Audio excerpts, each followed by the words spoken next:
66 million years ago, the sky cracked open. A rock the size of a mountain slammed into the Yucatan Peninsula at 45,000 miles per hour. The blast wave flattened forests 1,000 miles away, and within 2 years, 75% of all life on Earth was gone. But what if it missed? What if that asteroid had arrived just 30 minutes later, when the Earth had rotated just enough for it to splash harmlessly into open ocean instead of striking shallow, sulfur-rich rock? No firestorm, no global winter, no mass extinction.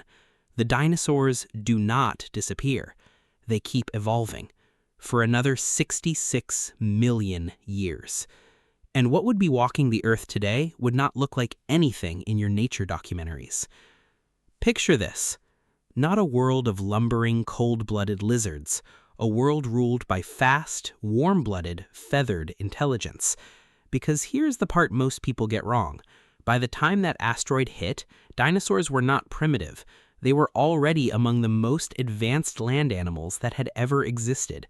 Paleontologists have found preserved dinosaur lung tissue with structures nearly identical to modern birds, an unusually efficient system that pumps air through the lungs in one continuous direction instead of in and out like ours. That single adaptation lets birds fly at altitudes that would suffocate a human, and it was already present in dinosaurs tens of millions of years before the impact. They were not dead-end brutes waiting to be replaced. They were mid-upgrade. So let's finish the upgrade. Let's ask what 66 more million years of evolutionary pressure does to an animal that was already outcompeting nearly everything else on the planet. Start small. Start with the raptors. Velociraptor was already a covered-in-feathers, a pack-hunting, problem-solving predator with a brain-to-body ratio closer to a modern hawk than a reptile.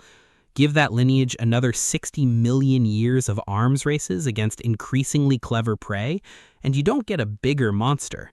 You get a smarter one. Brain tissue is expensive. It costs calories the body could spend on muscle or armor.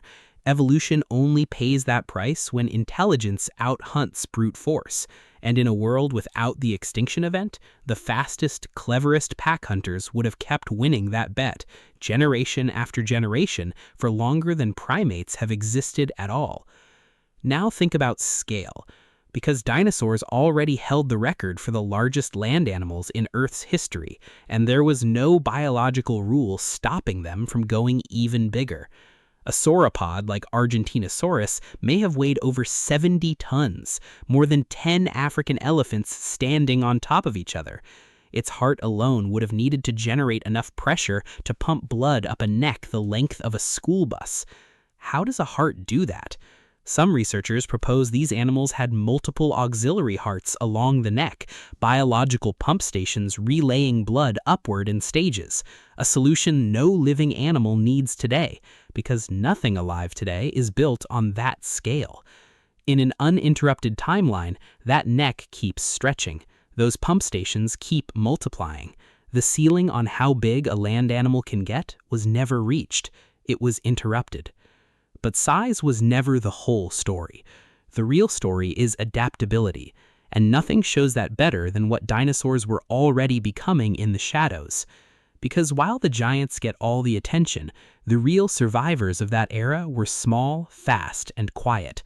Fossil evidence shows many dinosaur lineages were shrinking in the millions of years before the asteroid hit, evolving into smaller, more efficient, more bird-like forms that needed less food and could hide from larger predators.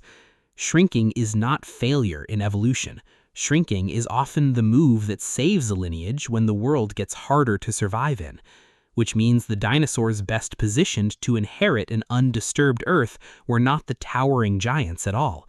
They were something closer to a fast, feathered, fox-sized hunter, something that could squeeze into forest undergrowth, outmaneuver a predator 10 times its size, and outbreed its competition in half the time. Now picture that lineage crossing paths with the one group of animals that, in our timeline, only got their chance because the dinosaurs vanished: mammals. Here's the part that reframes everything. In the world we actually live in, mammals did not outcompete dinosaurs. They inherited an empty planet. For the first 150 million years mammals existed, they stayed small, nocturnal, and hidden, scurrying between the feet of animals that could kill them in a single bite. They only diversified into the deer, the wolves, the whales, the primates after the dinosaurs were already gone and the largest predators on Earth had already vanished. Remove that event and mammals do not get their opening. They stay small. They stay in the shadows, possibly forever. The dominant land vertebrates for the next 66 million years remain the increasingly intelligent, increasingly efficient descendants of the animals that already ruled the Mesozoic. So what would that descendant actually look like walking through a modern forest?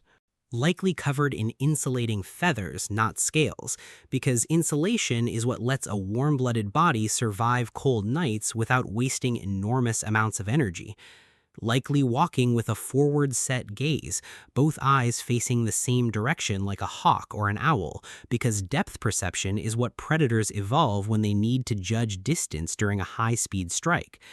Likely capable of vocal communication complex enough to coordinate a hunt across a dense environment, the way wolves and dolphins do today, but with a jaw and vocal structure inherited from creatures that were already making resonant, low-frequency calls documented from fossilized skull cavities. Not a monster from a horror movie, something closer to an alien intelligence that evolved in parallel to our own, on the same planet, at the same time we never got to exist alongside. And this is where the thought experiment stops being fun and starts being unsettling. Because if that lineage kept its evolutionary momentum, there is no guarantee humans exist in this version of Earth at all. Our own ancestors, the small tree-dwelling mammals of 66 million years ago, needed open ecological niches to expand into, niches that only opened because the dominant predators of the previous era went extinct. Take away that opening, and the primate lineage that eventually became us may never have had the room or the safety to grow the way it did. We are not just imagining a world with more dinosaurs, we may be imagining a world without us. That is the strange, quiet weight sitting underneath every dinosaur documentary you have ever watched. We do not study these animals because they were failures. We study them because they were winning. For 165 million years, across ice ages and shifting continents and changing atmospheres, they adapted, diversified, and kept climbing towards something we will never get to see finished. Their story was not cut short by their own limitations. It was cut short by a piece of rock that could have missed by 30 minutes. Let's go deeper into the body of this creature, because the anatomy tells you things the imagination alone cannot. Start with the skeleton. In our timeline, bird bones are hollow, riddled with air sacs that extend from the lungs into the wings, the spine, even the skull. It is one of the most efficient structural designs evolution has ever produced, a framework strong enough to survive a collision with the ground and light enough to leave that ground entirely. Now, imagine that architecture never gets miniaturized down to a sparrow. Imagine it stays scaled up, refined across tens of millions more years inside a mid-sized predator built for endurance hunting instead of flight. The result is a skeleton that is both lightweight and shock-absorbent, a body that can sprint for miles across open terrain without the joint damage that would cripple a heavier, denser mammal doing the same thing. Speed like that is not brute force. It is engineering, refined by 100 million years of trial and error, written directly into the bone. Now put that body under pressure. Imagine the hunt itself. The herd moves through the tall grass at dusk, unaware they are already being read. Not watched, read. Every flick of an ear, every shift in wind direction, every hesitation in the herd's rhythm is information, and the pack circling the tree line has spent its entire evolutionary history learning how to interpret it. One low call, barely audible, a frequency built to travel through dense air without carrying far enough to warn the prey. The pack splits without hesitation, flanking wide, cutting off the escape routes before the herd even registers the threat. This is not instinct alone. This is coordination passed down and refined, the same way a dolphin pod refines a hunting strategy or a wolf pack refines a chase, except this lineage had 66 million extra years to perfect it. When the strike finally comes, it does not come from the front. It comes from 3 directions at once, timed to the half second, executed by a species that never had to share the planet with a mammal smart enough to challenge it for the throne. That is what 66 million uninterrupted years actually buys a species. Not just bigger claws, coordination, patience, strategy passed down instead of instinct alone. Now zoom out from the hunt and look at what this means for the rest of the planet. Ecosystems do not exist in isolation. Every predator shapes the prey beneath it, and every prey animal shapes the plants around it, and every plant shapes the climate above it. If the apex predators of Earth remain fast, intelligent, feathered hunters instead of the wolves and big cats we know, then the herbivores beneath them evolve differently too. Grazing animals under pressure from pack-hunting, strategy-driven predators tend to evolve tighter herd behavior, sharper collective awareness, and in some lineages, defensive weaponry so extreme it looks almost decorative until you see it used. We already see the seeds of this in the fossil record. Some of the last surviving herbivorous dinosaurs before the extinction event were developing increasingly elaborate defensive structures, plating, spikes, tail clubs capable of shattering bone.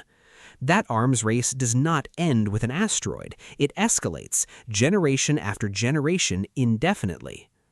And this is the detail that should really sit with you. None of this required anything supernatural. It required the absence of one single afternoon of catastrophic bad luck. Every trait we have described, warm-bloodedness, feather insulation, complex vocal coordination, hollow, efficient bone structure, forward-facing predatory eyesight, was not a hypothetical leap of imagination. It was already documented, already emerging, already present in the fossil record before the asteroid ever entered Earth's atmosphere. We are not inventing an alternate biology out of thin air. We are simply finishing a sentence that a piece of space rock cut off in the middle of a word. Compare that to where evolution actually took mammals once the door was left open. It took roughly 10 million years after the extinction event for mammals to diversify from small insect-eating creatures into the first large herbivores and predators. It took another 55 million years beyond that to produce anything resembling human intelligence. Dinosaurs, by contrast, were already at the point mammals would not reach for tens of millions of years, feathered, warm-blooded, socially complex, and still climbing when the window closed on them. Extend that same window by the same length of time mammals were given, and the gap in where each lineage might have ended up becomes almost impossible to comprehend. So the next time you look at a sparrow on a windowsill, or a hawk circling above a highway, remember what you were actually looking at, not a replacement for the dinosaurs, not a distant cousin. The dinosaurs still here, still evolving, having quietly won the 66 million year argument all along. The only difference between our world and the one that almost happened is a matter of 30 minutes and a rock that hit the wrong ocean instead of the right one.